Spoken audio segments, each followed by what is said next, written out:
The heavy rains of April the 23rd through the 24th in the morning killed and destroyed property across the country. In Kigali city, Kinyinya sector, a family of 4 was killed due to the heavy rains. Baseme Ezekiel explains how the tragedy occurred. Numva kiraguye. Ako kanya nahise ntaka. I just felt a loud bang and everything was down. I screamed and waited for others to do the same, but no one said a thing. I then went to their door, but it was locked from inside. I broke in and found the wall had fallen on top of them. Cya gikuta cyaguye cy'amabuye cyo haruguru cyahise gitobora kibasanga mu nzu imbere.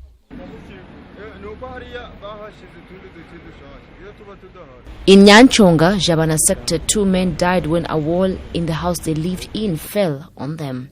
Citizens say that poorly constructed houses remain the #1 issue that leads to these deaths.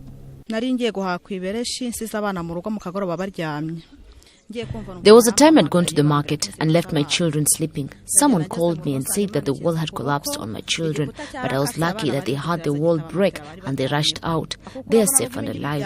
However, we need more sensitization on these issues. They need to get us out of these places.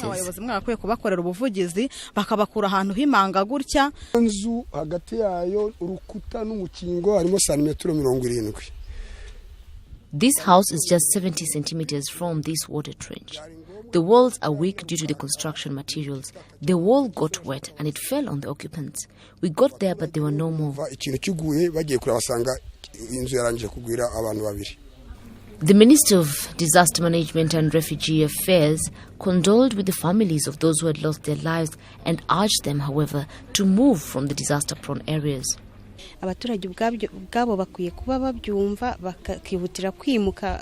Citizens should understand this and move from these areas, because if it affects your neighbors, then it should be a lesson to you too. We are, however, working with Minalok to find alternative solutions for you so that they can be temporarily sheltered.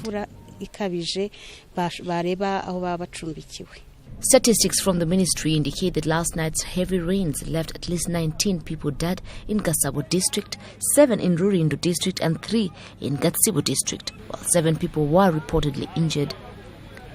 The ministry had earlier given the number of those who had lost their lives since the 16th of this month as 51, including those who were killed by thunder.